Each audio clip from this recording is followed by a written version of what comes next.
Base of ম্যাথমেটিক্সে তোমাদের সকলকে স্বাগত। এখন আমি আলোচনা করছি ক্লাস 9-এর লাভ ক্ষতির অঙ্ক নিয়ে। গত 4টি পর্ব ধরে লাভ ক্ষতির বিভিন্ন সূত্রগুলো নিয়ে আলোচনা করেছি।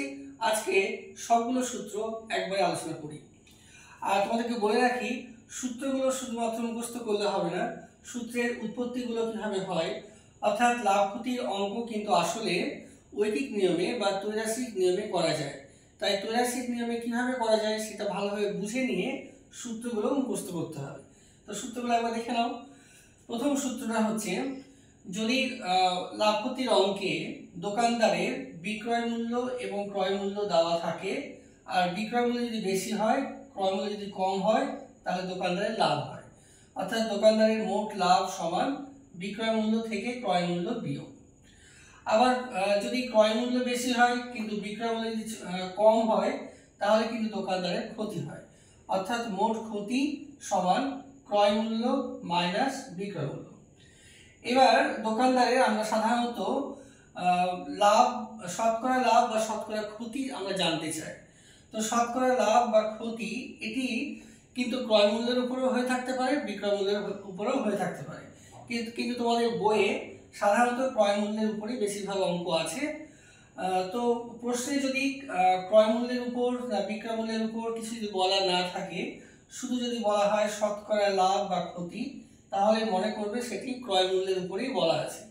তাহলে শতকরা লাভ বা ক্ষতির সূত্রটা কেমন হবে? লাভ হলে লাভ বাই ক্রয় মূল্য ইন্টু 100, আর যদি ক্ষতি হয় তাহলে ক্ষতি বাই ক্রয় মূল্য ইন্টু 100। এভাবে আমরা শতকরা লাভ বা ক্ষতি পাবো। এবার কোনো একটা অঙ্কে যদি শতকরা লাভ বা শতকরা ক্ষতি দেওয়া আছে, তাহলে কিন্তু আমরা বিক্রয় মূল্য বের করতে পারবো, ক্রয় মূল্য বের করতে পারবো। বিক্রয় মূল্য কখন বের করতে পারবো? যদি অঙ্কে ক্রয় মূল্য বলা থাকে।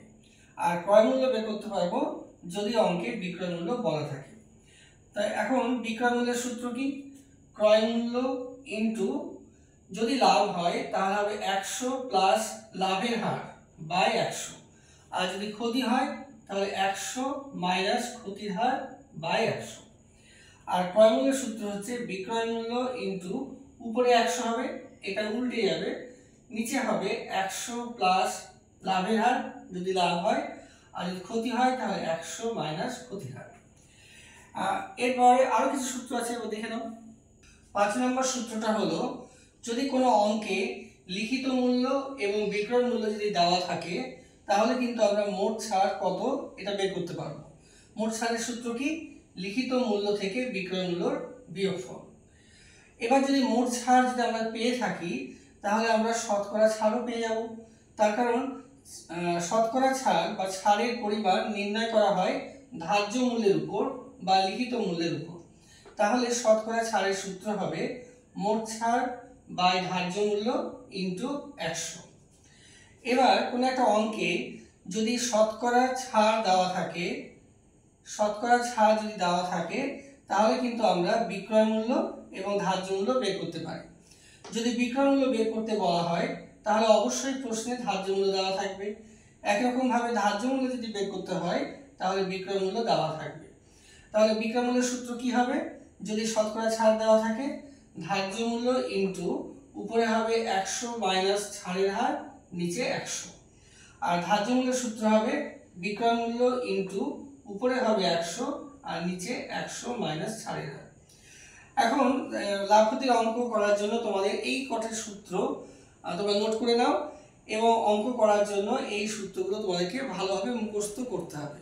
যদিও বলেছি যে মুখস্থ করার দরকার নেই, বুঝে বুঝে আমরা সূত্র বের করতে পারি, কিন্তু শেষ পর্যন্ত অঙ্ক করার জন্য, তাড়াতাড়ি অঙ্ক করার জন্য, ভালোভাবে অঙ্ক বোঝার জন্য সূত্র একদম ভালোভাবে মুখস্থ করবে।